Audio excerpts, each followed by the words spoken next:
Hello everyone, you all watching ISP simplified. और computer में हम लोगों ने लैंग्वेज प्रोसेसर्स को देखा था, जिसमें हम लोगों ने high level language and machine level language को देखा था। बस बास को समझा था, इंटरनल एक्सटर्नल बसेस को देखा था। उसके बाद different languages of the computer, machine level language, assembly level language, high level language को देखा था। फिर इनपुट एंड आउटपुट डिवाइस को देखा था। फिर मेमोरीज को देखा था, जिसमें प्राइमरी मेमोरी, सेकेंडरी मेमोरी को देखा था। बहुत बेसिक स्टार्ट किया था।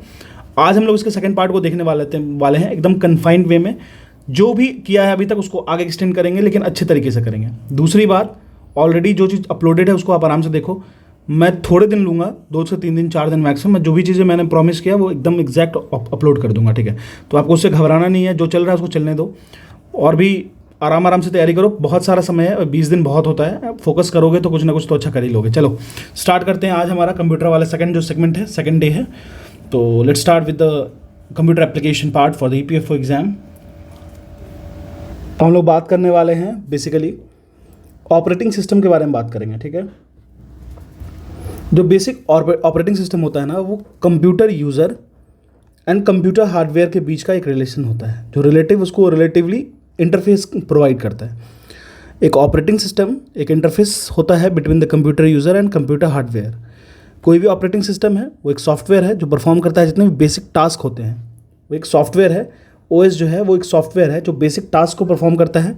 किस तरीके का टास्क? तो file management, memory management, process management and holding inputs and output, ठीक है। ये इसका बेसिक टास्क है। कुछ पॉपुलर ऑपरेटिंग सिस्टम, एग्जाम में देखो किस तरीके से पूछता है क्वेश्चन। कुछ पॉपुलर ऑपरेटिंग सिस्टम का नाम दे देगा और पूछेगा इनमें से कौन ऐसा है जो ऑपरेटिंग सिस्टम नहीं है, ठीक है। तो आपको याद रखना है।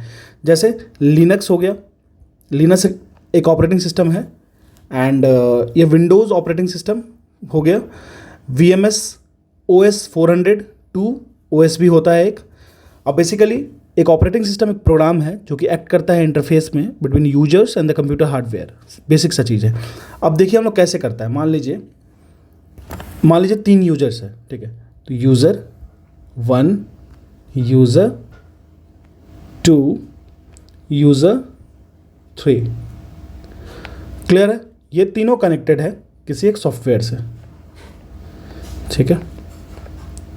अब देखिए यहाँ पे क्या है। मान लीजिए यूज़र 1, यूज़र 2, यूज़र 3 एक सिस्टम से कनेक्टेड है जो कि एक इंटरफेस कैरी आउट कर रहा है विद सॉफ्टवेयर, ठीक है। इसमें 2 पार्ट हो जाएगा। एक हो जाएगा सिस्टम सॉफ्टवेयर इंटरलिंकिंग, एक एप्लीकेशन सॉफ्टवेयर। ये जो अपर पार्ट है ना, यूज़र का जो इंटरफेस है सॉफ्टवेयर के साथ, फिर एप्लीकेशन एंड सिस्टम सॉफ्टवेयर के साथ, वो इंटरकनेक्टेड है हार्डवेयर वाले सिस्टम से थ्रू ऑपरेटिंग सिस्टम। यही तो मैं बताना चाह रहा हूँ आपको, ठीक है। अगर हम लोग बात करें कुछ इंपॉर्टेंट फंक्शंस जो ऑपरेटिंग सिस्टम का होता है, वो पहला जो इंपॉर्टेंट फंक्शन होता है वो होता है मेमोरी मैनेजमेंट का। किस चीज़ का होता है? तो मेमोरी मैनेजमेंट का मेन फंक्शन है।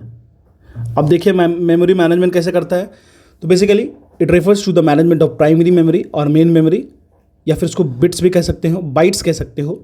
जैसे कोई भी वर्ड हुआ या बाइट हुआ, उसका खुद का एड्रेस होता है। किसी भी मेमोरी का खुद का एक एड्रेस होता है,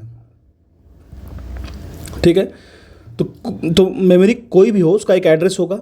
ऑपरेटिंग सिस्टम जो क्या करेगा, कुछ एक्टिविटीज़ करेगा मेमोरी मैनेजमेंट में। किस तरीके से? सबसे पहला क्या करता है, वो ट्रैक्स रखेगा मेमोरी का। मेमोरी कहाँ पे है, ये इन्फॉर्मेशन किस पार्ट में वो यूज़ हो रहा है। फिर उसका क्या करेगा, एक मल्टी प्रोग्राम विंग को क्रिएट करेगा।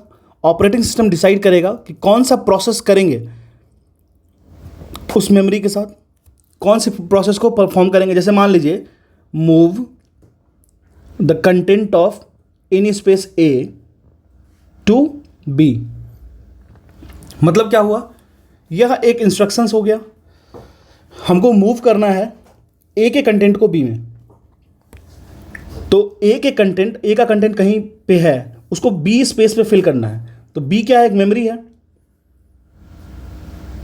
इसका ख्याल कौन रखेगा? OS रखेगा by using the memory management technique. Second process होता है प्रोसेसर मैनेजमेंट। ये तो हो गया मेमोरी मैनेजमेंट। सेकेंड होगा आपको प्रोसेसर मैनेजमेंट।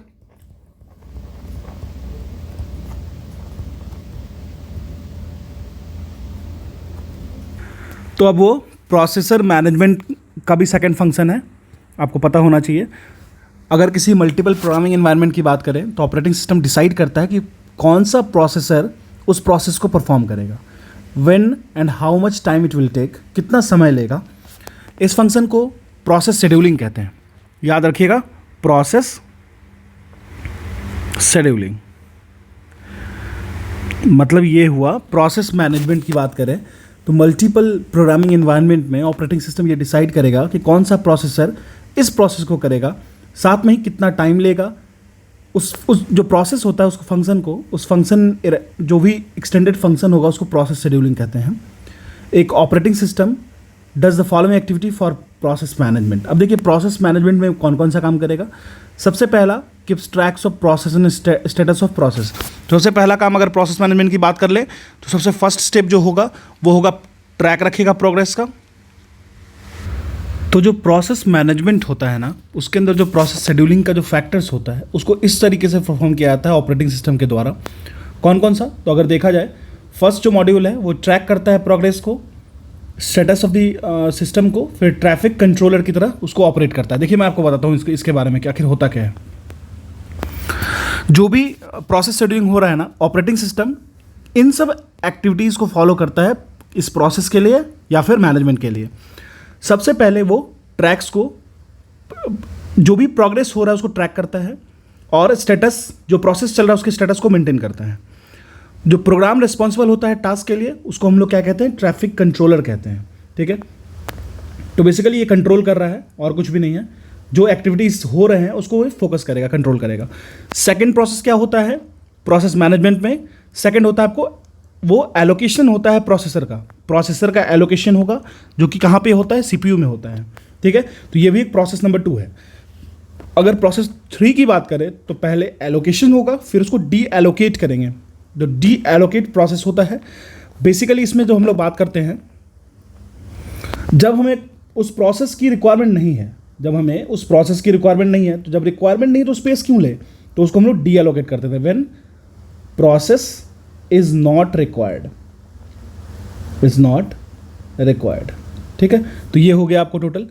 अब देखिए, अब मैंने आपको अभी जस्ट बताया कि किस तरीके से जो ऑपरेटिंग सिस्टम है वो कौन कौन सा इंपॉर्टेंट फंक्शन करता है। पहला फंक्शन मैंने आपको बताया मेमोरी मैनेजमेंट का फर्स्ट फंक्शन है, ये हो गया पहला फंक्शन। दूसरा फंक्शन जो मैंने आपको बताया वो कौन सा था, प्रोसेसर मैनेजमेंट, ये सेकंड फंक्शन हो गया। प्रोसेसर मैनेजमेंट में स्टेप्स होता है, प्रोग्रेस का ट्रैक करेगा, एलोकेट करेगा प्रोसेस को, फिर डी एलोकेट करेगा। याद रखिए, कभी कभी सीक्वेंस पूछ सकता है। उसके बाद जो तीसरा प्रोसेस होता है ना, वो होता है डिवाइस मैनेजमेंट का। ऑपरेटिंग सिस्टम का मैं बता रहा हूँ, तो होता है डिवाइस मैनेजमेंट का। ठीक है, तो कोई भी ऑपरेटिंग सिस्टम है वो डिवाइस मैनेज करता है, कम्युनिकेट करता है वाया रेस्पेक्टिव ड्राइवर्स। और अगर हमको डिवाइस मैनेजमेंट करना है तो ऑपरेटिंग सिस्टम कौन कौन सी एक्टिविटीज़ को परफॉर्म करता है वो देखते हैं। सबसे पहले अगर बात करें तो वो ट्रैक रखता है all devices program responsible for the task and is known as IO controller.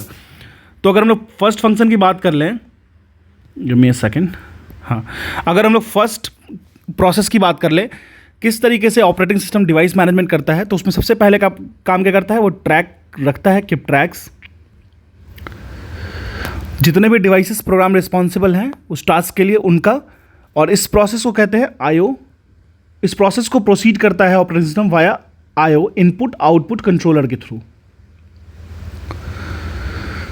ठीक है, एकदम बेसिक। देखिए, नॉर्मल जनरल कंप्यूटर एप्लीकेशन पढ़ना है तो ज़्यादा लोड भी नहीं लेना है। ठीक है, अब देखिए सेकंड क्या करता है, जब उसने ट्रैक कर लिया जितने भी डिवाइसेस रिस्पॉन्सिबल हैं उस प्रोसेस के लिए आईओ कंट्रोलर के थ्रू। अब सेकंड काम क्या करता है, वो डिसाइड करता है which process get the device when for how much time. तो देखिए, जैसे मान लीजिए 2-3 फंक्शन है, 1 2 3 4 एक्शन मिला है परफॉर्म करना है ऑपरेटिंग सिस्टम को। ठीक है, सिस्टम के लिए। अब ये चारों जो एक्शन उसको करना है ना, तो किसको कब करना है, किसको कितने समय के लिए करना है, ये डिसाइड करता है हमारा ऑपरेटिंग सिस्टम। ठीक है, तो decide is which process gets the device, कौन सा प्रोसेस डिवाइस को लेगा। ठीक है, उसके बाद when and how much time is allocated for that process. सीधी सी बात है, अभी हम लोग डिवाइस मैनेजमेंट में बात कर रहे हैं। उसके बाद जो तीसरा प्रोसेस होता है डिवाइस मैनेजमेंट में, बाय ऑपरेटिंग सिस्टम एलोकेट करता है डिवाइस को कि कैसे डिवाइस एफिशिएंट वे में काम करे, उसके लिए एलोकेशन करता है। और आपको पता ही है जब एलोकेट कर देगा, जब उसको उसके बाद अगर वो प्रोसेस हो गया, कोई यूज़ नहीं है, तो डी एलोकेट कर देगा। क्लियर है? तो ये हो गया आपको टोटल अबाउट डिवाइस मैनेजमेंट।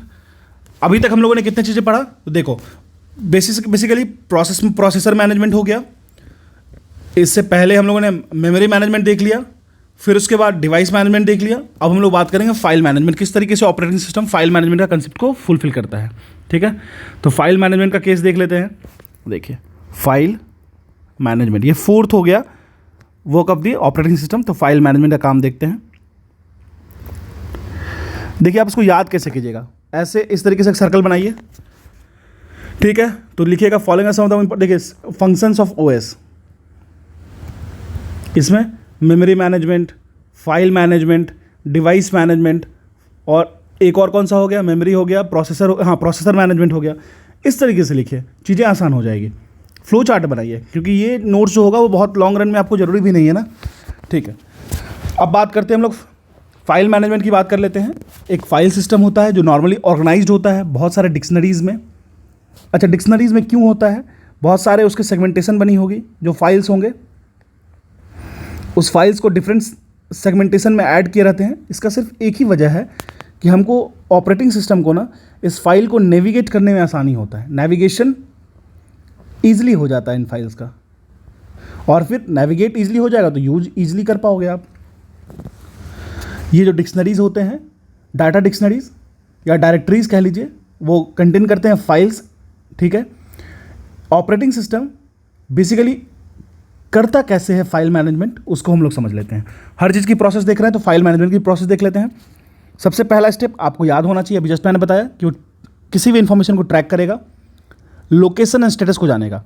पहले ट्रैक कर लिया स्टेटस को, फिर उसके लोकेशन को जाना, फिर उसके स्टेटस को जाना।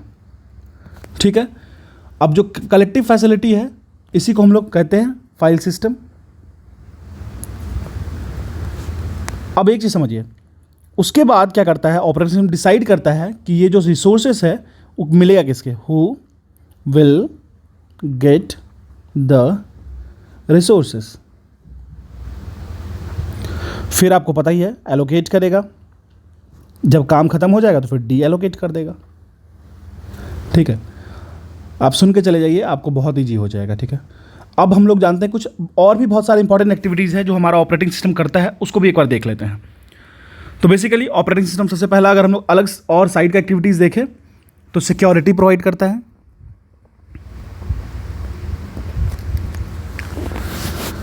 सेकंड अगर हम लोग बात करें तो कंट्रोल प्रोवाइड करता है, control over system performance. Third देखें तो जॉब अकाउंटिंग का भी काम करता है, एरर डिटेक्शन का भी काम होता है इनका। ठीक है, और कोऑर्डिनेशन का भी काम होता है, किसके किसके बीच में, between other softwares and users के बीच में।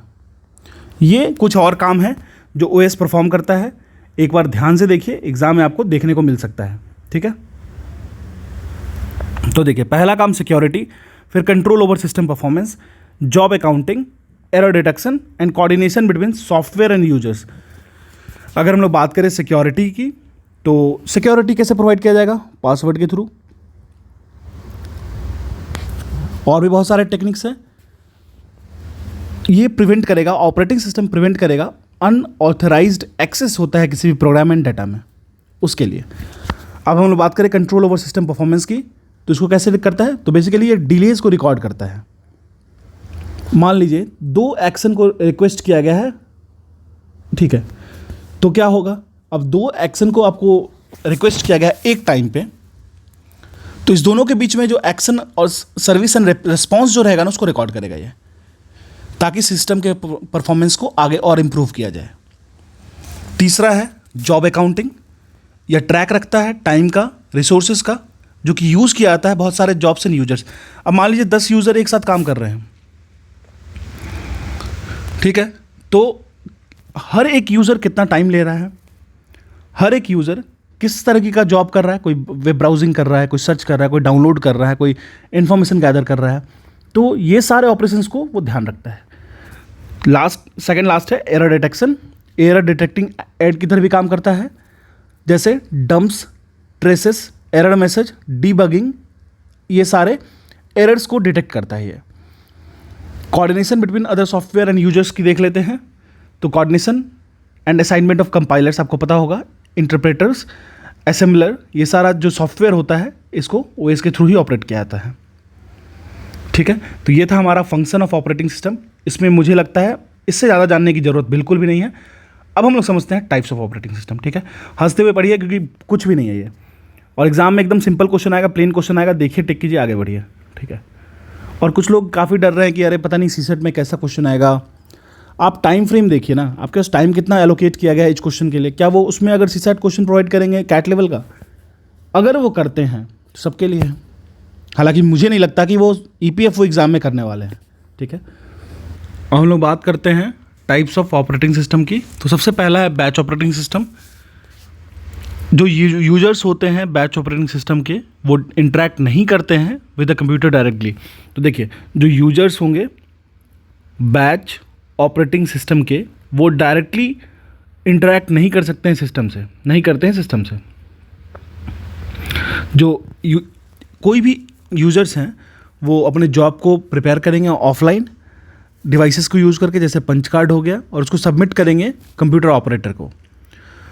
To speed up processing, job with similar needs are batch together and run as a group. The programmers leave their programs with the operator and the operator then sort out the programs with similar requirement. देखिए सीधी सी बात है, मान लीजिए 100 ऐसे programmers हैं जिनको कुछ रन करवाना है, और इसमें से 20 है कोई एक पर्टिकुलर काम, जैसे मान लो कि कोई एक कॉमिक्स है, कोई एक मूवी है, उसको रन करवाना है उसके बेस थीम को। 50 को कुछ और काम करवाना है, वाई जॉब मान लीजिए। उसके बाद 30 जो बच गए उनको जेड जॉब करवाना है, ये एक्स मान लीजिए। तो क्या करेगा, जब हम लोग बैच ऑपरेटिंग सिस्टम की बात करेंगे ना, तो इनको बैचेस में ट्रीट किया जाएगा। वर्क जिनका सिमिलर है उनको एक जगह कलेक्ट करके फिर एक बार में रन किया जाएगा। ठीक है, टाइम बचाने के लिए। अब देखिए प्रॉब्लम क्या है बैच ऑपरेटिंग सिस्टम का। तो देखिए यहाँ पे यूजर्स एंड जॉब में इंटरेक्शंस कम हो जाता है, बिल्कुल। सेंट्रल प्रोसेसिंग यूनिट सीपीयू जो होता है वो आइडियल बैठा रह जाता है कुछ समय के लिए, क्योंकि जो स्पीड होता है मैकेनिकल इनपुट आउटपुट डिवाइस का वो स्लोअर होता है इस केस में।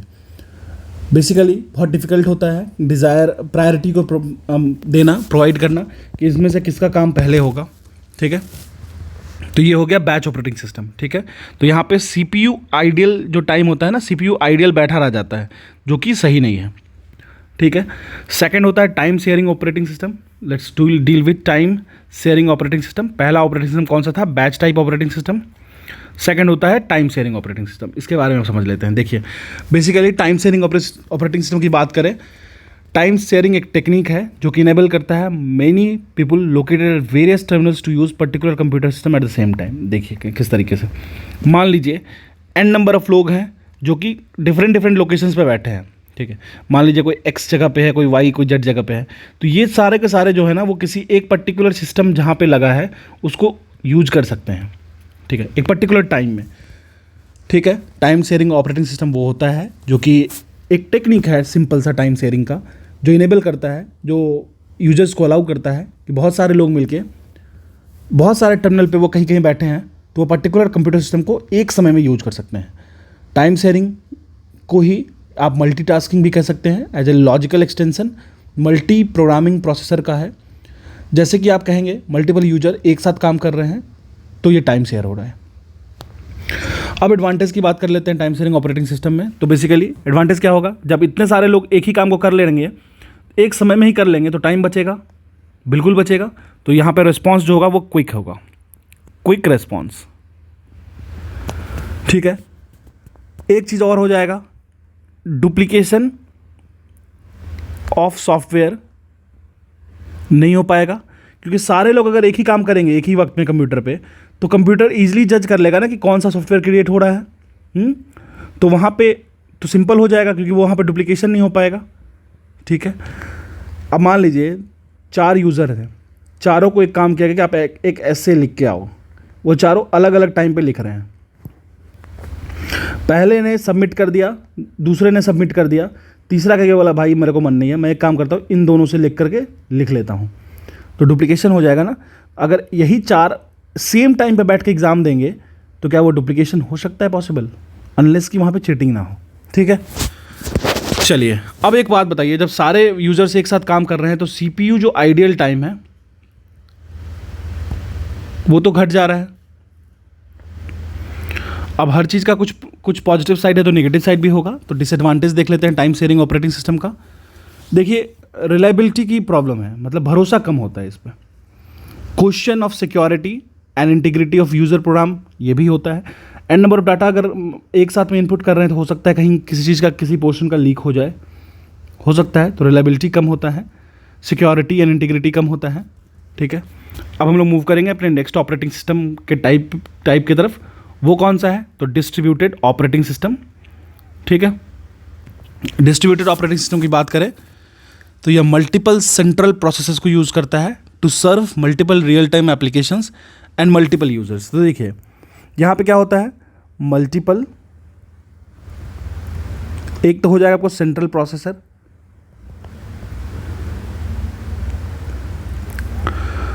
मल्टीपल रियल टाइम एप्लीकेशंस करने के लिए भी, और फॉर मल्टीपल यूजर्स। तो यहाँ पे इनकी क्राइटेरिया हो जाएगी डिस्ट्रीब्यूटेड ऑपरेटिंग सिस्टम की, मल्टीपल सेंट्रल प्रोसेसर होगा, मल्टीपल रियल टाइम एप्लीकेशन होगा, मल्टीपल यूजर्स वहाँ पे काम कर सकते हैं। तो basically distributed operating system use करता है मल्टीपल सेंट्रल प्रोसेसर को to serve multiple real time application and multiple users. Data processing jobs जो होता है वो डिस्ट्रीब्यूटेड होता है एवं प्रोसेसर उसके अकॉर्डिंग ही। प्रोसेसर कम्युनिकेट करता है with other through various communication line, जैसे कि हाई स्पीड बसेस और टेलीफोनिक लाइंस को यूज़ किया जाता है। ठीक है, कम्युनिकेशन का डाटा इसी तरीके से होगा, हाई स्पीड डाटा यूज़ करेगा। अब देखिए इसको आप बेसिकली एक तरीके से और जान सकते हो कि इसी को डिस्ट्रीब्यूटेड ऑपरेटिंग सिस्टम को हम एक नाम से और जानते हैं, लूजली कपल्ड सिस्टम भी कहते हैं। ठीक है, लूजली कपल्ड सिस्टम भी कहते हैं। जो प्रोसेसर होता है वो डिस्ट्रीब्यूटेड होता है सिस्टम में, वो अलग अलग साइज़ का भी हो सकता है और अलग अलग फंक्शन का भी हो सकता है। यह जो प्रोसेसर है उसको साइट्स कहते हैं, नोड्स कहते हैं, और भी बहुत सारे नाम से जानते हैं। ठीक है, उतना जानना जरूरी नहीं है। अब हम लोग कुछ एडवांटेज देख लेते हैं डिस्ट्रीब्यूटेड सिस्टम का, जैसे रिसोर्स शेयरिंग फैसिलिटी। एक a user at one site may be able to use the resource available at another. मान लीजिए एक यूज़र यहाँ पे काम कर रहा है और जो उसको फाइल चाहिए वो यहाँ पे अवेलेबल है, तो वो काम यहीं से कर रहा है और इस फाइल को भी यूज़ कर पा रहा है, तो ये हो जाता है पॉसिबल डिस्ट्रीब्यूटेड सिस्टम में। Speed up exchange of data होता है one level to another by electronic mail. ठीक है, चलिए अब हम लोग चौथे ऑपरेटिंग सिस्टम की तरफ मूव करेंगे टाइप पे। नेटवर्क ऑपरेटिंग सिस्टम क्या होता है उसको देखते हैं। नेटवर्क ऑपरेटिंग सिस्टम की बात करें तो यह रन करता है एक सर्वर पे एंड प्रोवाइड करता है server capability to manage data, user groups, security application. तो देखिए तीन तरीके की चीज़ों को ये मैनेज करता है। अगर हम लोग बात करें तो इसके पास जो कैपेबिलिटी है, जो पोटेंशियल, उसकी बात कर लेते हैं नेटवर्क ऑपरेटिंग सिस्टम की। तो डाटा मैनेजमेंट,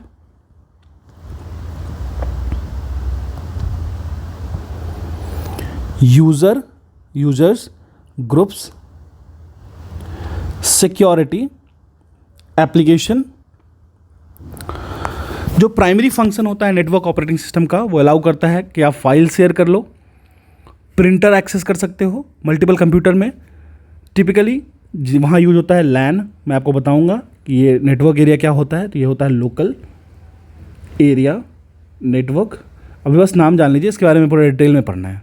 ठीक है, अगर हम लोग एडवांटेज की बात कर लें नेटवर्क ऑपरेटिंग सिस्टम का, तो ये सेंट्रलाइज सर्वर होता है, बहुत ज़्यादा स्टेबल होता है, सिक्योरिटी मैनेज्ड होता है, upgrades to new technologies and hardware can be easily integrated into the system. अगर आपको अपडेट करना है, चीज़ों को मॉडिफाई करना है, तो आप यहाँ कर सकते हो आसानी से।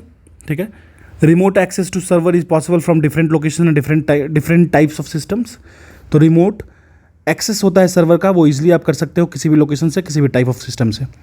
ठीक है, अब हम लोग नेक्स्ट ऑपरेटिंग सिस्टम की तरफ मूव करेंगे। रियल टाइम ऑपरेटिंग सिस्टम होता है एक RTOS, जो काफ़ी इंपॉर्टेंट है। रियल टाइम ऑपरेटिंग सिस्टम देखिए रियल टाइम नाम से ही पॉपुलर हो रहा है, एक ऑपरेटिंग सिस्टम होता है जो डाटा को प्रोसेस करता है सिस्टम में, जहाँ पे टाइम इंटरवल जो रिक्वायर्ड होता है उस प्रोसेस के लिए और जो रिस्पॉन्स होता है उस इनपुट का वो बहुत ही कम होता है। जैसे आपने एक इनपुट किया, ठीक है, उस सिस्टम में प्रोसेस हुआ, डाटा प्रोसेस हुआ मान लीजिए, फिर जो हमको आउटपुट होता है ना, इस दोनों के बीच का जो रिस्पॉन्स टाइम होता है ना, डेल्टा टी, वो बहुत कम होता है। ठीक है, क्लियर है? तो ये आपको रियल टाइम ऑपरेटिंग सिस्टम का हो गया। आप जैसे मान लीजिए, मैं आपको एग्जांपल देता हूँ, आप यहाँ पे फ़ोन यूज़ कर रहे हो, ठीक है, आपकी गर्लफ्रेंड या आपके बॉयफ्रेंड यहाँ पे फ़ोन यूज़ कर रहे हैं, आप दिल्ली में हो मान लो, and he is in Kolkata, let's say. आपने यहाँ पे उसको मैसेज भेजा 3 डॉट, तो ये डिस्टेंस अगर मान लो 1500 किलोमीटर है और उसको अगर 3 मिनट बाद वो मैसेज मिला, 3 मिनट बाद वो मैसेज मिला, तो ये रियल टाइम नहीं है। आपने डिलीवर किया और मिली सेकंड में यहाँ मैसेज मिल गया ना, ठीक है, मिली सेकंड में जब वो खुश भी हो गया, तो ये रियल टाइम मैसेज सिस्टम है। ठीक है, तो आप इसकी इंपॉर्टेंस को समझ सकते हैं, किस तरीके से real time operating system work करता है, कैसे ये छोटी छोटी चीज़ों को कम करके टाइम को सेव करता है और रियल टाइम के सर्वर को प्रोवाइड करता है। अगर हम लोग बात करें रियल टाइम ऑपरेटिंग सिस्टम का, तो ये भी 2 तरीके का होता है। देखिए, इतना जानने की जरूरत नहीं, लेकिन सुन लीजिए और नाम तो याद होना चाहिए। टाइप्स ऑफ ऑपरेटिंग सिस्टम तो आपको टिप पे होना चाहिए।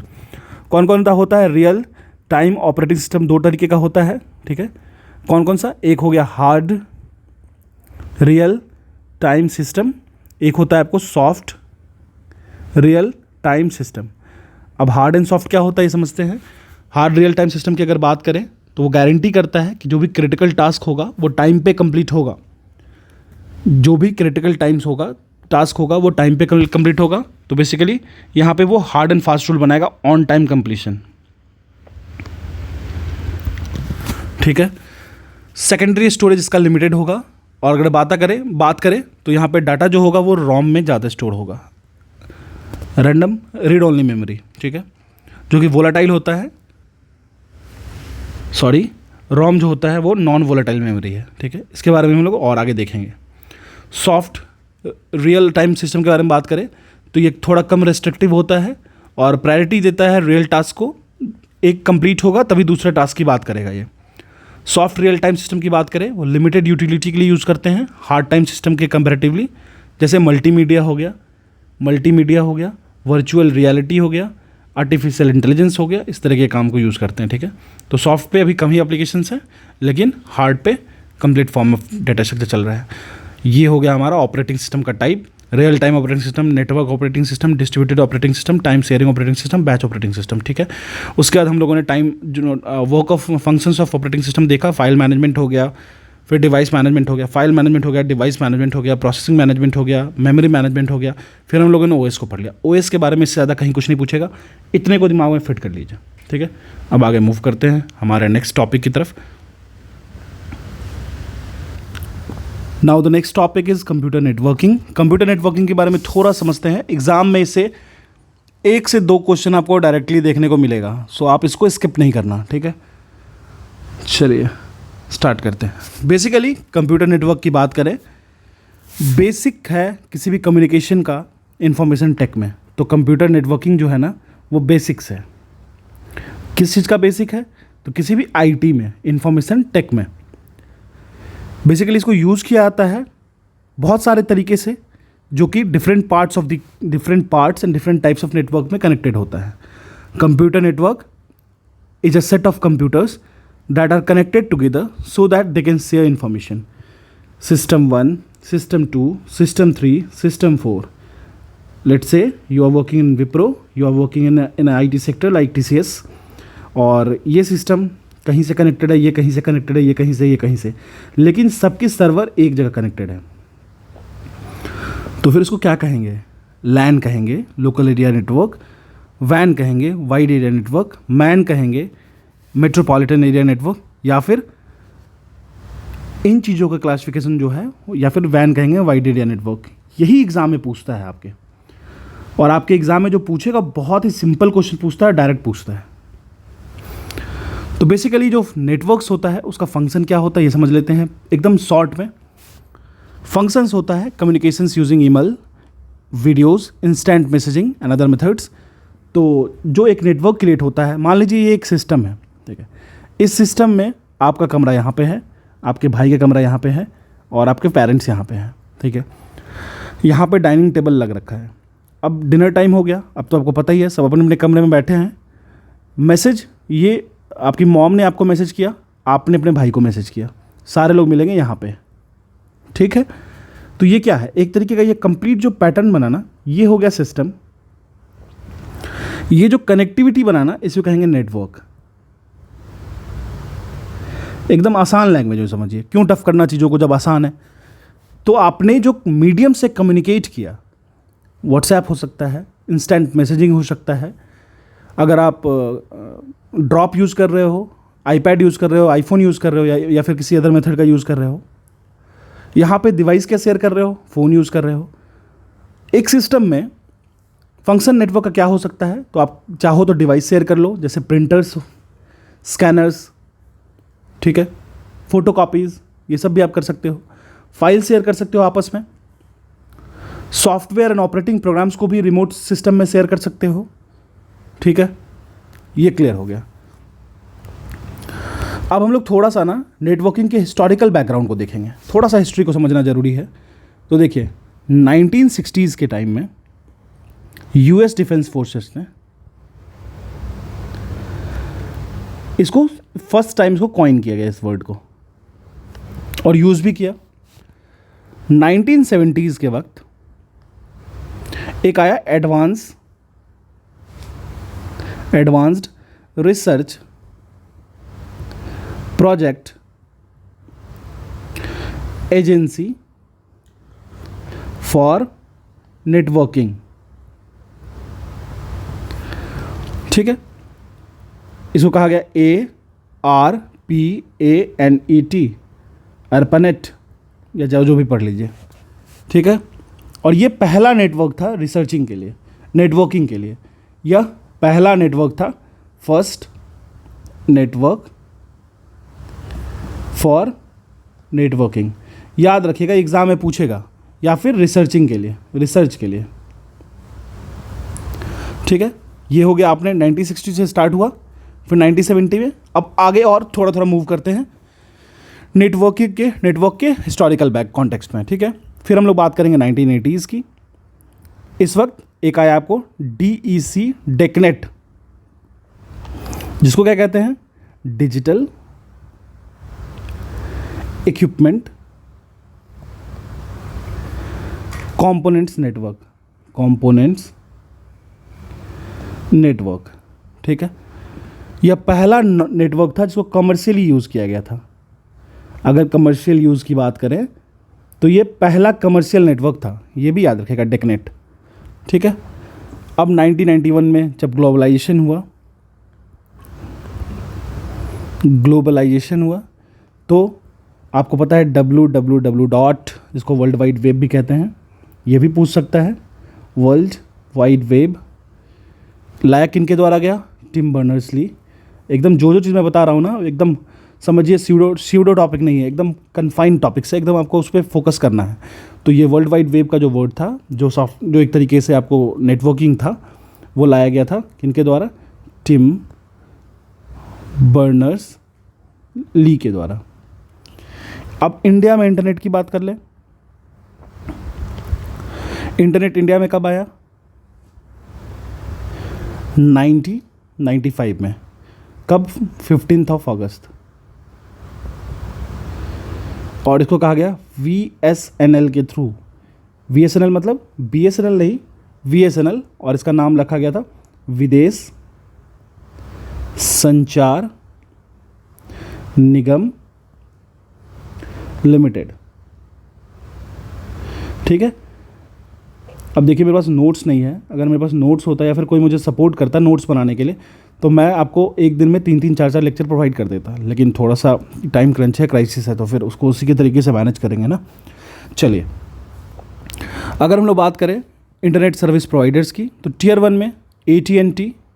सबसे पहले बात कर लेते हैं हम लोग नेटवर्क सर्विस प्रोवाइडर्स के, ठीक है। हाँ, नेटवर्क्स सर्विस प्रोवाइडर्स के बारे में। तो सबसे फर्स्ट फेज में अगर हम लोग बात करें तो AT&T के द्वारा प्रोवाइड किया गया, ठीक है। इसको आप, एक कंपनी थी वेरिजॉन या फिर डोकोमो तो याद ही होगा आपको, ये सब लेके आई थी इंटरनेट को फर्स्ट।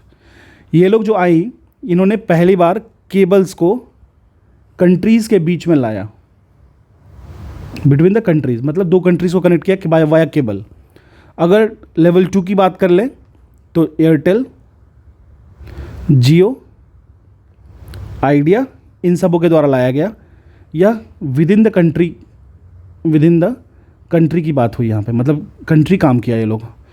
Tier 3 अगर थर्ड पार्ट की बात कर ले तो ये हैथवे, या फिर हैथवे याद रखिए, तो ये रीजनल नेटवर्क प्रोवाइड किया, ठीक है।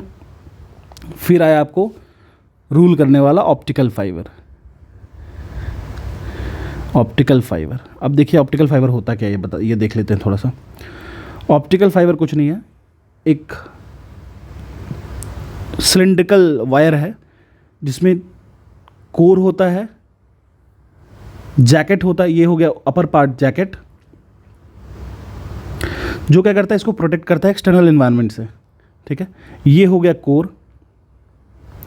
इसके ऊपर एक लेयर होता है, उसको कहते हैं क्लैडिंग। अब एक चीज़ समझिए, आखिर ये यूज़ क्यों होता है। ये एक वायर है, केबल है, जिसमें लाइट जो होता है, जैसे आपने यहाँ पे भेजा तो वो टकरा के फिर यहाँ गया, फिर रिटर्न बैक हुआ, फिर ऐसे गया, फिर ऐसे। तो इसमें क्या होता है ना, लॉस ऑफ एनर्जी नहीं होता है, इफ़िशियंसी इसकी बहुत हाई होती है, एनर्जी जो होता है वो अच्छे फॉर्म में होता है, वो लूज़ नहीं करता है। जैसे मैं आपको एक एग्जांपल देता हूँ, मान लीजिए अर्थ सरफेस है, सन है यहाँ से एनर्जी आई E=hc/λ, आपको पता होना चाहिए, ठीक है। लेमडा इज़ व्हाट, वेवलेंथ, ठीक है। h is Planck's constant, c is the speed of light, e is the energy. अब ये एनर्जी जब आती है तो अर्थ के सरफेस पे आई तो उसको टेरेस्ट्रियल रिफ्लेक्शन एक होता है, कुछ अमाउंट ऑफ एनर्जी एब्जॉर्ब हो जाएगी, जिसकी वजह से क्या होता है, इकोसिस्टम हमारा फॉर्म करेगा, अर्थ वार्म होती है, जिसकी वजह से ग्लेशियर पिघलते हैं, वाटर की अवेलेबिलिटी होती है, और कुछ रिफ्लेक्ट हो जाता है, ठीक है। तो ये हो गया रिफ्लेक्टेड वेव, ये हो गया इंसिडेंट वेव, और ये हो गया एब्जॉर्ब वेव, ठीक है। तो आप कह सकते हो जो इंसिडेंट वेव है वो रिफ्लेक्टेड वेव प्लस जो एब्जॉर्ब वेव है उसके बराबर होगा। ये एब्जॉर्ब्ड नियरली 5 से 6% होता है, उससे ज़्यादा नहीं होता है। 95% रिफ्लेक्ट बैक हो जाता है, तभी तो यहाँ पे एक ब्लैंकेट बन गया ग्लोबल वार्मिंग की वजह से।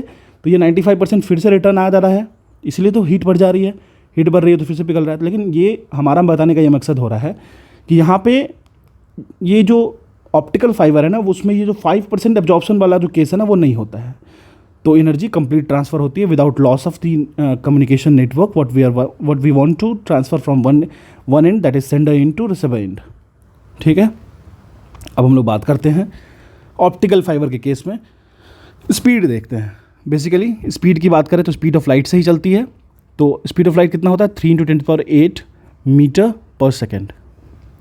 और ये किस फिनोमिना पे वर्क करती है, फिनोमिनन पे, तो ये होता है टोटल इंटरनल रिफ्लेक्शन पे वर्क करती है। ये एग्जाम में पूछता है TIR पे कौन वर्क करता है, डायमंड भी वर्क करता है, ठीक है। चलिए अब हम लोग बात करेंगे, ये तो हो गया टोटल, आपको थोड़ा सा ऑप्टिकल फाइबर का डेफिनेशन बताना ज़रूरी था क्योंकि एग्जाम में ये सब चीज़ें पूछेंगी, और क्या पूछेगा, ठीक है। एक होता है वाईफाई, आपको पता होगा, इसको कहते हैं वायरलेस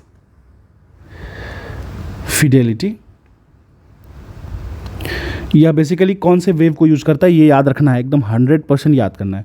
तो ये माइक्रोवेव को यूज़ करता है, ठीक है। जैसे एक्सरे होता है, गामा रेज होता है, अल्फ़ा रेज होता है, बीटा रेज होता है, ठीक है, इंफ्रारेड होता है, उस तरीके से एक माइक्रोवेव होता है। आप मुझे कमेंट सेक्शन में बताइए इनकी फ्रिक्वेंसी क्या होती है, ठीक है। तो ये वाईफाई किस पे वर्क करता है, माइक्रोवेव को यूज़ करता है। अगर हम लोग लाईफाई बात कर ले, एक और टर्म होता है नेटवर्किंग में लाईफाई, तो वो होता है आपको लाइट फिडेलिटी। अब देखिए इसमें क्या होता है, ऑप्टिकल फाइबर अगर आप लोग केबल यूज़ कर रहे हो तो वो वायर के लिए, कनेक्शन के लिए होगा, लेकिन अगर हम लोग वायरलेस के लिए यूज़ कर रहे हो तो लाइट को यूज़ करेंगे। ठीक है, चलिए अब हम लोग बात करते हैं नेटवर्क कम्युनिकेशन किस तरीके से वर्क करता है, ये समझते हैं। देखिए, मान लीजिए कोई एक सिस्टम हो गया, ठीक है, एक सिस्टम हो गया, आपने एक कनेक्शन लगा दिया, नेटवर्क कनेक्शन साइड। ठीक है, बेसिकली आपको करना क्या है, एक डाटा को ट्रांसफ़र करना है, एक चीज़ समझिए, जो प्रोसेस डाटा होता है उसको हम लोग इन्फॉर्मेशन कहते हैं।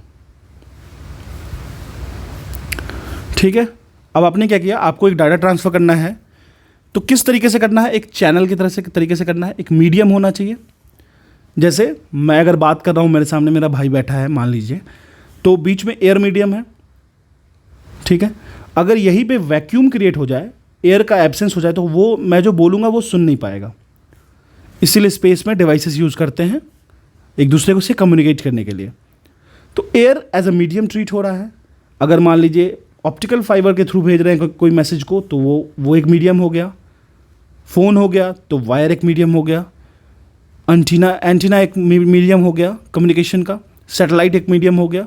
सैटेलाइट एक सोर्स हो गया सिग्नल का, स्ट्रेंथ को इम्प्रूव करने के लिए। एंटीना सिग्नल स्ट्रेंथ को इम्प्रूव करता है, वो भी मैं बताऊंगा आराम से। तो चैनल एक प्रोवाइड किया गया। ठीक है, तो यहाँ पे डाटा ट्रांसमिशन हुआ। यहाँ पे था सेंडर एंड, तो हम SX कह लेते हैं। यहाँ पे रिसीवर एंड था तो RX कह लेते हैं। तो सेंडर एंड, आप मैसेज कर रहे हो किसी को, रिसीवर एंड जो आपके लविंग वन है उसको आप मैसेज पहुँचाना चाह रहे हो। ठीक है, आपका भाई हो सकता है, बहन हो सकती है, कोई भी हो सकता है। तो आपका मैसेज चाह रहा है, तो मैसेज में क्लैरिटी होनी चाहिए, मैसेज में एग्जैक्टनेस होनी चाहिए। तो इसी बात का ख्याल रखता है नेटवर्किंग। ठीक है, अब देखिए चैनल जो है वो दो तरीके का हो सकता है।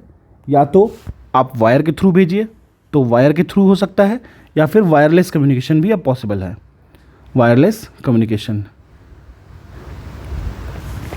अगर वायर की बात करें तो यहाँ पे आता है इंटरनेट का यूज़ करेंगे। ठीक है, जिसके लिए यूज़ कर सकते हैं ऑप्टिकल फाइबर। ठीक है, और अगर आप ट्विस्टेड पेयर केबल यूज़ करेंगे, सब मैं केबल्स का नाम बोल दे रहा हूँ, घबराना नहीं है, बस सुन लीजिए, एग्जाम में रहेगा, टिक हो जाएगा। ट्विस्टेड पेयर्ड केबल, यह भी इंटरनेट वे होता है, लेकिन ये लैन वायर होता है। मैं समझाऊंगा क्या होता है लैन वायर। अगर हम लोग कोएक्सियल केबल यूज़ करेंगे, आप जैसे कहीं कहीं देखते होंगे सड़क पे खुदाई हो रहा है और मोटी मोटी केबल्स निकली होती है।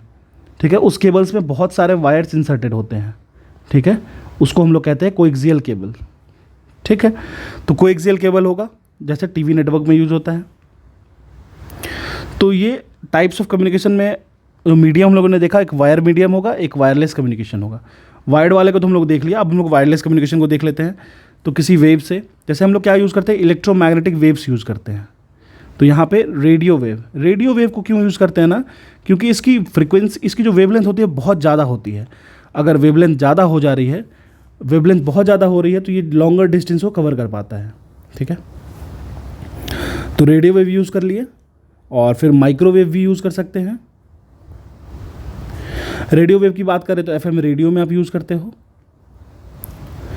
माइक्रोवेव की बात कर लिए, जैसे स्मार्टफोन में यूज़ करते हो, वाईफाई में यूज़ करते हो। ठीक है, एक और वेव यूज़ होता है इंफ्रारेड, इसको आप यूज़ करते हो टीवी या AC रिमोट, ये सब में। ये सारा का सारा इलेक्ट्रोमैग्नेटिक वेव ही होता है। इलेक्ट्रोमैग्नेटिक वेव के बारे में थोड़ा सा बात समझ लेते हैं। ठीक है, EM वेव, देखिए मैं अपने इमोशंस को रोकना चाह रहा हूँ। ठीक है, क्योंकि मेरी कुछ बैकग्राउंड इसी तरीके की है, तो मैं बहुत देर तक बकबक कर सकता हूँ, लेकिन कोई यूज़ नहीं है, हमें अपनी लिमिटेशंस को समझनी है। अब देखिए इलेक्ट्रोमैग्नेटिक वेव्स क्या होता है। इलेक्ट्रोमैग्नेटिक वेव्स वैसे वेव्स होते हैं जिसकी जो स्पीड होती है वो स्पीड ऑफ लाइट के बराबर होती है। ये क्या है, स्पीड ऑफ लाइट के बराबर होती है। ठीक है, जो कि कितनी होती है, 3 × 10⁸ मीटर पर सेकेंड।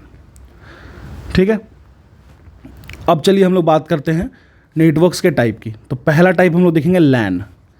लैन क्या होता है? एक होता है लैन, एक होता है मैन, ठीक है, लैन मैन हो गया, एक होता है वैन, एक होता है पैन। ये 4 टाइप का आपको नेटवर्क होता है।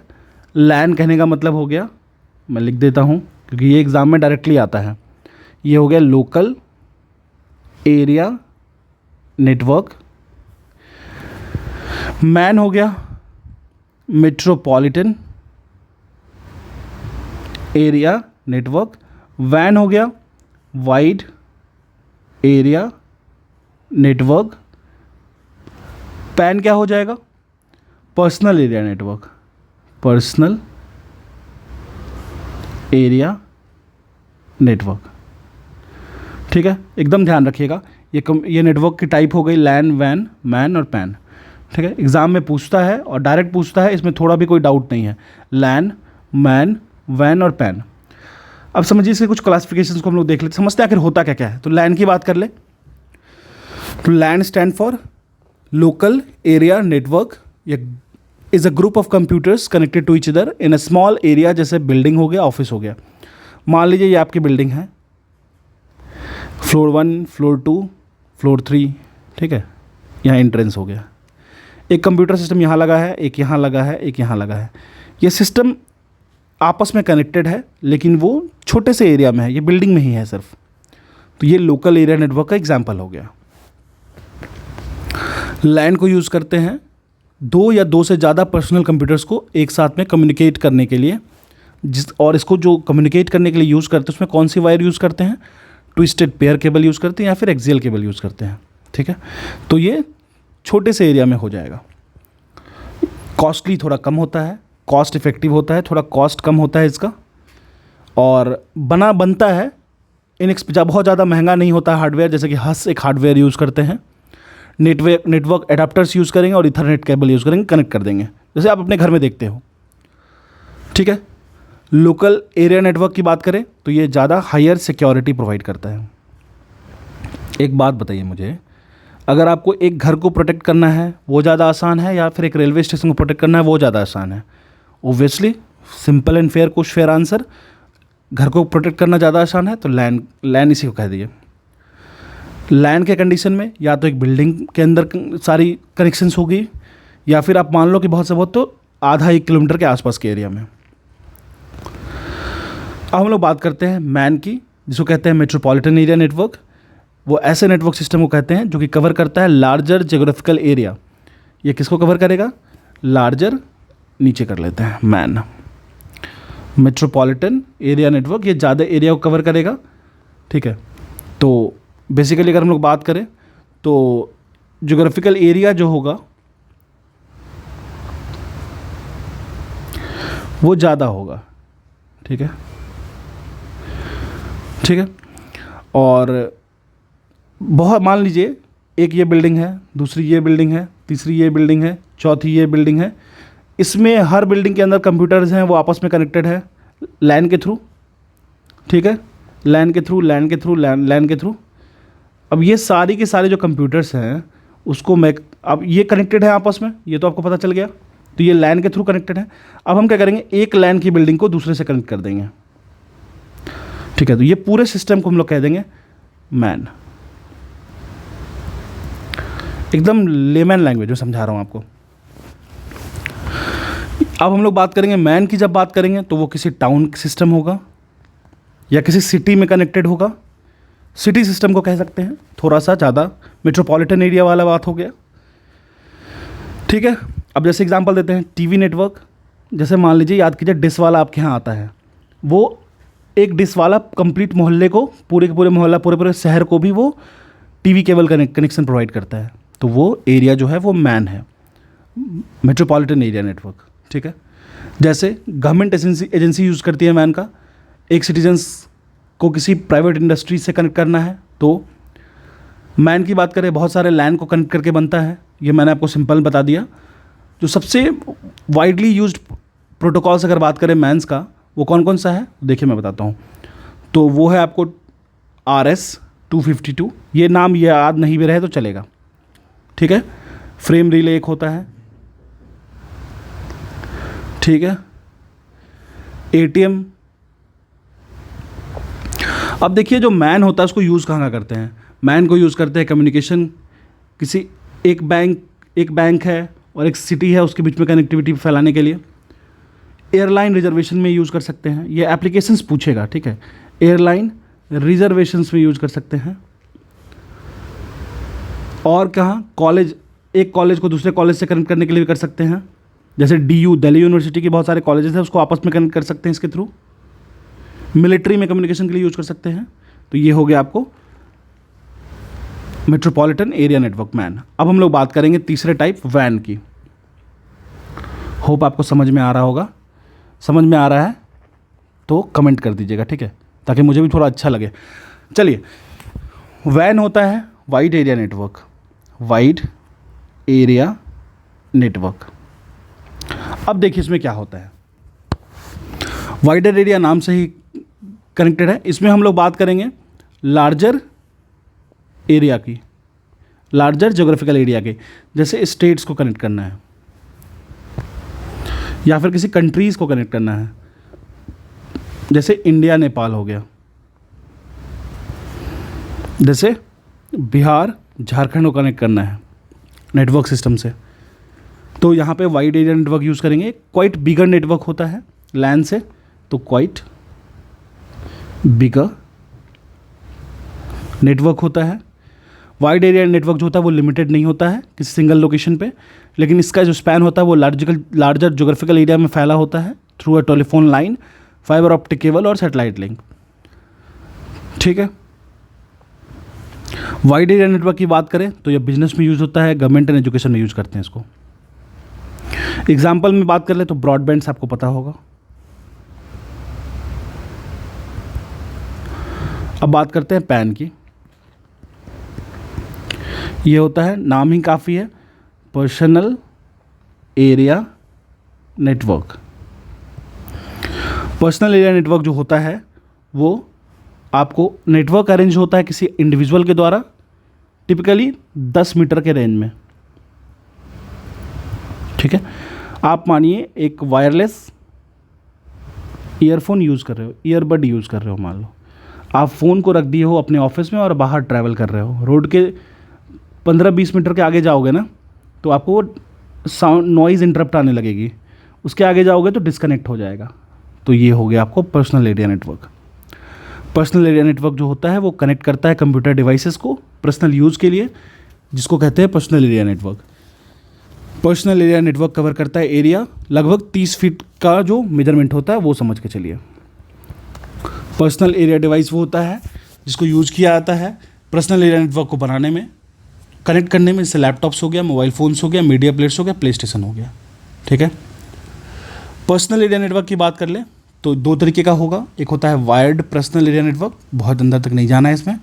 दूसरा होता है वायरलेस पर्सनल एरिया नेटवर्क, जहाँ वायर से कनेक्शन होगा, वायर्ड हो गया, जैसे USB से यूज़ कर लिए। जैसे वायरलेस क्या हो गया, वाईफाई हो गया, ब्लूटूथ हो गया, ये वायरलेस पर्सनल एरिया नेटवर्क हो गया, ठीक है। तो ये था आपको सारा का सारा definition types of area network, ठीक है। अब ना एक बेसिक मेमोरी की बात कर लेते हैं, बेसिक टर्म्स एंड टर्मिनोलॉजीज होगा। जैसे मान लीजिए मशीन 0 और 1 पे काम करेगा, 0 और 1 पे, मैंने ऑलरेडी एक्सप्लेन किया है इसको। 0 और 1, 0 मतलब क्या होता है, ऑफ, मतलब क्या हुआ, नो सिग्नल। 1 की बात कर लें तो ऑन, मतलब सिग्नल, ±5 वोल्ट भी मान लो, ठीक है। अब देखिए सबसे स्मॉलेस्ट यूनिट की बात कर लेते हैं, तो बिट्स जो होता है वो सबसे स्मॉलेस्ट यूनिट होता है, यह जो है स्मॉलेस्ट यूनिट है। निबल फिर क्या होता है, यह जो होता है 4 बाइनरी डिजिट होता है। जैसे मान लीजिए 10101 0001, ये 4 बिट की जो डिजिट हुई ना उसको कहते हैं निबल। इसको कहते हैं 1 बिट, 2 बिट, 3 बिट, 4 बिट, ठीक है, इसको कहते हैं निबल। अब एक होता है बाइट। एक बाइट जो होता है वो 8 बिट्स के बराबर होता है, ठीक है। बाइट्स बात करें तो बेसिकली इसको कहते हैं extended binary coded decimal interchange code. क्या कहते हैं? EBCDIC, मतलब extended binary coded decimal interchange code. ठीक है, अब ये कितना होता है? 8 बिट का होता है। अगर हम लोग 7 बिट की बात कर लें तो वो अमेरिकन स्टैंडर्ड कोड होता है एक। मतलब अगर 1 बाइट है तो वो 8 बिट में है, तो वो ये है extended binary coded decimal interchange code. अगर यही 1 बाइट 7 बिट होगा तो वो अमेरिकन स्टैंडर्ड कोड होता है, जिसको कहते हैं ASCII, ASCII, जिसको कहते हैं American standard code for information interchange. ये पूछता है एग्जाम में। ठीक है, अब हम लोग थोड़ा सा और देखते हैं। अगर हम लोग किलो की बात कर ले तो 1 KB की बात कर लेते हैं, जो कि होता है 2 to the power 10 बिट्स होता है। ठीक है, तो ये कितना हो गया? तो 1 KB जो होता है वो 2 to the power 10 बाइट होता है, बिट होता है। तो बेसिकली कितना हो गया? तो ये होता है 1024 बिट्स। ठीक है, अब इसी तरीके से हम लोग बात करें मेगा की, तो 1 MB क्या होता है? ये आपको 2 to the power 20 बिट्स होता है। ये आपको हो गया 104856। ठीक है ना, ये 1 मिलियन बिट्स कह सकते हो इसको। इसी तरीके से गीगा होता है, फिर टेरा होता है, फिर पेटा होता है, फिर हेक्सा होता है। ठीक है, तो समझ लीजिए गीगा में 2 to the power 30 बिट्स होता है। ठीक है, अब हम लोग बात करेंगे फास्टेस्ट सुपर कंप्यूटर की। देखिए सुपर कंप्यूटर जो होता है ना, वो आखिर करता क्या है? देखिए नॉर्मली कंप्यूटर क्या करता है, बाइनरी पे एक फंक्शन करता है 0 और 1 पे। तो रिसर्च में ये पता चला कि ज़ीरो लेवल 0 वोल्ट हो गया, और 1 के बीच में जो होता है ना, इस बीच में इस पेरिफेरल पे लगभग मिलियंस ऑफ डिजिट्स होता है। उसको यूज़ करता है सुपर कंप्यूटर्स। ठीक है, जैसे मान लीजिए 1,05,000 डिजिट मल्टीप्लिकेशन करना है। जैसे मान लीजिए 56943 into 54321 into dot dot dot 1,00,000 ऐसे वैसे को मल्टीप्लाई करना है ना, तो वो मिली सेकेंड में उसको मल्टीप्लाई कर देगा। ठीक है, इसको कहते हैं क्वांटम कंप्यूटिंग, मतलब सुपर कंप्यूटिंग। ठीक है, इतना फास्टेस्ट कंप्यूटर होता है। जैसे मान लीजिए कि आपको 2 लाख मूवीज़ को एक बार में डाउनलोड करना है ना, तो वो आपको 30 सेकेंड में कर देगा, या फिर इवन उससे भी लेस टाइम पे। ठीक है, सुपर कंप्यूटर की बात करें तो उसकी यूनिट होती है जो स्पीड की, वो उसको कहते हैं, उसको मेजर करते हैं हम लोग पेटा फ्लॉप्स में। Flops stand for floating point operation पर सेकेंड। ठीक है, तो ये हो गया बेसिक इसका। अब हम लोग बात करेंगे प्रिंटर्स के बारे में। प्रिंटर्स 2 तरीके का होता है, एक होता है आपको इम्पैक्ट प्रिंटर, एक होता है आपको नॉन इम्पैक्ट प्रिंटर। एक होता है इम्पैक्ट, दूसरा होता है नॉन इम्पैक्ट प्रिंटर। ठीक है, अब देखिए इम्पैक्ट प्रिंटर में क्या करते हैं हम लोग, यूज जो करते हैं ना, वो डेजी विल प्रिंटर यूज़ करेंगे, डेजी विल टेक्निक यूज़ करेंगे प्रिंटिंग के लिए, टेक्स्ट के लिए। ठीक है, और नॉन इम्पैक्ट में क्या करते हैं, स्प्रे यूज़ करते हैं। स्प्रे बेसिकली किसका, इंक का। इम्पैक्ट प्रिंटर की बात कर लें तो डॉट मैट्रिक्स प्रिंटर टेक्निक भी यूज़ होगा, जो कि चीपेस्ट होता है, लेकिन इसकी नॉइज़ बहुत ज़्यादा होती है, साउंड बहुत क्रिएट करता है। ठीक, पुराना वाला आप देख सकते हो जिस तरीके से होता है। लेकिन स्प्रेइंग की बात कर लें तो इसमें एक एग्जांपल देता हूं मैं आपको थर्मल प्रिंटर का,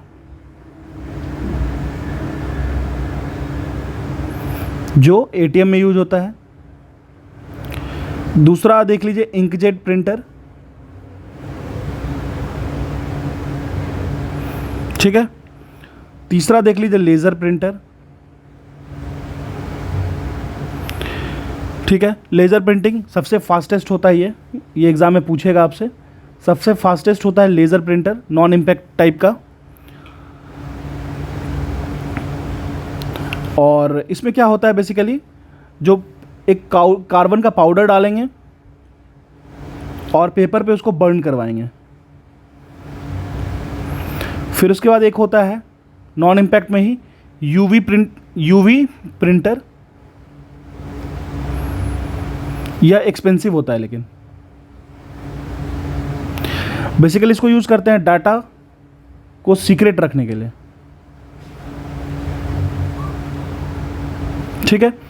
नॉन इम्पैक्ट में एक और आता है जिसको कहते हैं ड्राई सब्लिमेशन प्रिंटर, जिसको यूज़ करते हैं क्लोथ्स के लिए। एक चीज़ मैं आपको बता दूं, सब्लिमेशन एक प्रोसेस होता है जिसमें सॉलिड डायरेक्टली कन्वर्ट हो जाता है गैस में। जैसे एग्जांपल देख ले तो कैम्फर, कपूर, ठीक है। अब देखिए कोई भी प्रिंटर है, उसकी अगर रेजोल्यूशन हम लोग मेज़र करते हैं तो वो मेज़र करते हैं DPI में। स्पीड की बात कर लें तो कैरेक्टर पर सेकंड में मेजर करते हैं, इसको CPS कहते हैं। या फिर लाइन पर मिनट ले लीजिए, या फिर पेपर पर मिनट ले लीजिए, PPM ले लीजिए, ठीक है। ये हो गया प्रिंटर के बारे में। इतना ही से क्वेश्चन बनता है इसी सब टॉपिक से, तो फिर बहुत ज़्यादा मैं डीप में जाने की कोशिश नहीं करूँगा। कंप्यूटर एप्लीकेशन की बात हो रही है, ठीक है। बेसिक कंप्यूटर में बहुत ज़्यादा हमें रिसर्च नहीं करना है, ठीक है। चलिए अब एक नई टॉपिक को स्टार्ट करते हैं, डेटाबेस। आखिर डेटाबेस होता क्या है ये समझते हैं। बेसिकली कुछ नहीं होता, ये कलेक्शन होता है, collection of logically related information in an organised way. तो लॉजिकल इन्फॉर्मेशंस का कलेक्शन, लॉजिकल इन्फॉर्मेशंस का कलेक्शन होता है किसी ऑर्गेनाइज्ड वे में,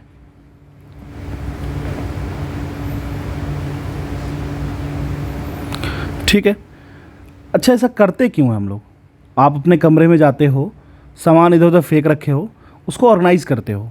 क्यों ऑर्गेनाइज करते हो? ताकि आप उसको ईजिली एक्सेस कर पाओ, ठीक है। तो ये हो गया डेटाबेस का बेसिक इंट्रोडक्शन। अब देखिए सबसे बेसिक चीज़ आपको ये समझना होगा कि डाटा होता क्या है। डाटा क्या है? रॉ या फिर अनऑर्गेनाइज्ड इंफॉर्मेशन है, ठीक है, या फैक्ट्स है। सॉरी, इंफॉर्मेशन नहीं है, अगर इंफॉर्मेशन है तो वो ऑर्गेनाइज्ड है, ये फैक्ट्स है। अब इंफॉर्मेशन क्या होगा, हम लोग क्या करेंगे, इसको ऑर्गेनाइज करेंगे, प्रोसेस्ड करेंगे और इसको प्रेजेंट करेंगे। तो इंफॉर्मेशन क्या हो गया? तो डाटा को सिस्टम में इनपुट किए हम, जहां पे इसको ऑर्गेनाइज किया गया, प्रोसेस्ड किया गया, प्रेजेंट किया गया एक मीनिंगफुल ऑर्डर में, फिर ये बन गया इंफॉर्मेशन। अब डेटाबेस की टाइप्स को देख लेते हैं।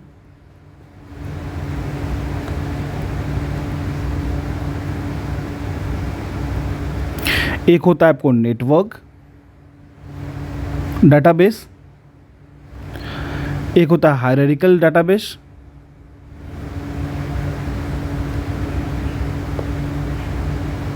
एक होता है रिलेशनल डेटाबेस,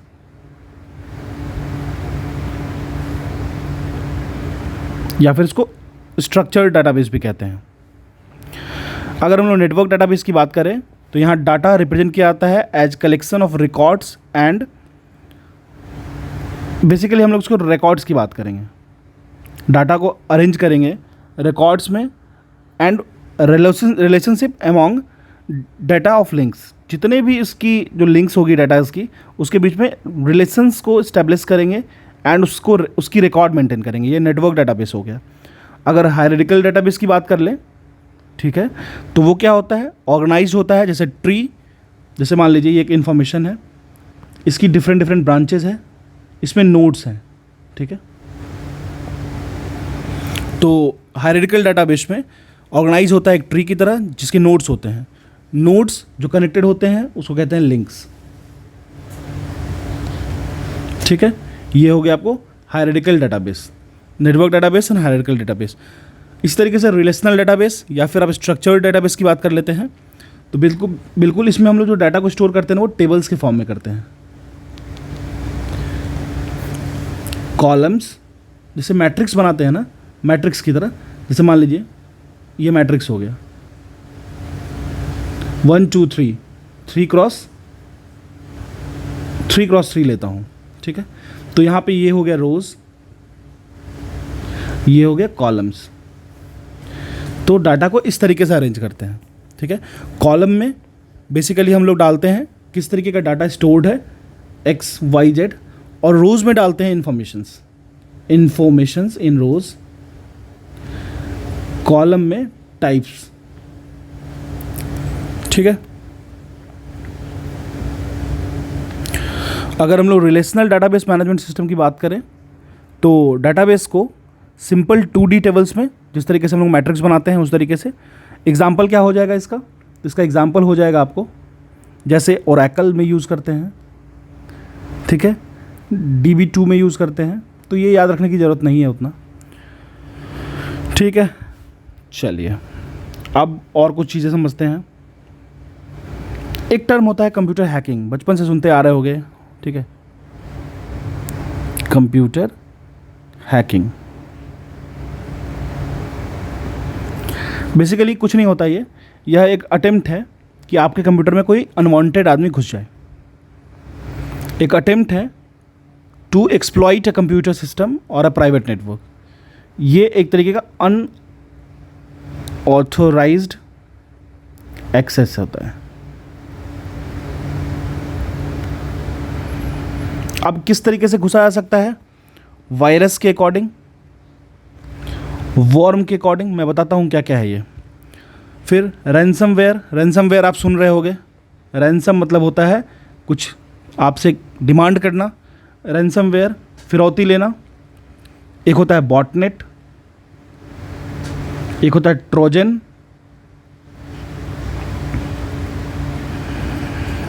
ठीक है। अब पहले एक एक करके समझते हैं क्या होता है। पहले वायरस की बात कर लेते हैं। कुछ नहीं है वायरस, मैलिशियस सॉफ्टवेयर है, सॉफ्टवेयर प्रोग्राम है जो कि किसी भी यूज़र के सिस्टम में इनपुट डाला जाएगा, फेड किया जाएगा, ठीक है, जो कि मैलिशियस एक्शंस को परफॉर्म करेगा, अनवांटेड एक्शंस को परफॉर्म करेगा, ठीक है। जैसे एग्जांपल की बात कर ले वायरस की, तो एक आया था वानाक्राई, ठीक है, स्टक्सनेट, ये सब इसका एग्जांपल हो गया। अब वॉर्म की बात कर लेते हैं। सिंपल सा बात है, अगर हम लोग कंप्यूटर हैकिंग की बात कर रहे हैं तो ये भी मैलिशियस सॉफ्टवेयर ही है। यह क्या करता है ना, सेल्फ रेप्लिकेट कर लेता है सिस्टम में घुस के। सेल्फ रेप्लिकेशन के लिए बहुत जाना जाता है। ये मॉलवेयर है जो अफेक्ट करता है फंक्शंस को किसी भी सॉफ्टवेयर के। सॉफ्टवेयर को तो करेगा ही, प्लस हार्डवेयर सिस्टम को भी ये अफेक्ट करता है। इसी तरीके से रैंसमवेयर को देख लेते हैं।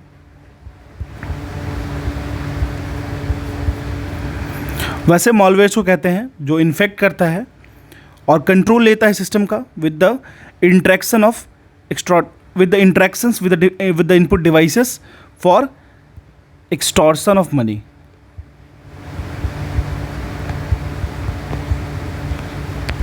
जैसे मानिए इस वायरस को आपके सिस्टम के अंदर डाल दिया गया और फिर आपको कनेक्ट किया गया कि अगर आप मुझे ये पेमेंट नहीं करोगे, जो कि नॉर्मली बिटकॉइन में होता है, तो मैं आपके इस डाटा को डिलीट कर दूंगा, इस डाटा को डिलीट कर दूंगा, इस डाटा को डिलीट कर दूंगा।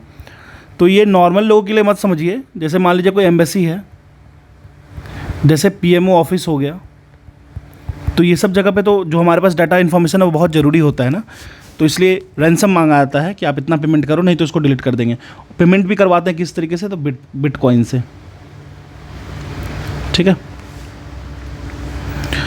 इसी तरीके से बॉटनेट होता है, या बॉटनेट क्या होता है ये देख लेते हैं। बॉटनेट्स क्या होता है, नेटवर्क्स कनेक्टेड कंप्यूटर है, उसका एक सेट होता है। कनेक्टेड कंप्यूटर्स हो या डिवाइसेस हो, यूज़ किया जाता है मैलिशियस पर्पस के लिए। जितने भी कंप्यूटर होंगे बॉटनेट में इज़ कॉल्ड बॉट और जॉम्बी, ठीक है। तो बस नाम से ही क्लियर हो रहा है। एक ट्रोजन हॉर्स होता है, वो भी देख लेते हैं।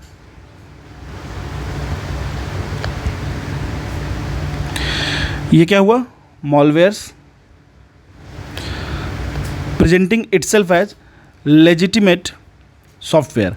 अब देखिए, जैसे आप मानिए कहीं कोई वेबसाइट खोल रहे हैं, जैसे मान लीजिए IRCTC, तो एक आपको टैब दिखेगा जहाँ पे दिखेगा कि बाइक ले लो 500 रुपये में, तो आपको लगेगा अरे अच्छी ऑफ़र है, उस पर आप क्लिक कर दोगे।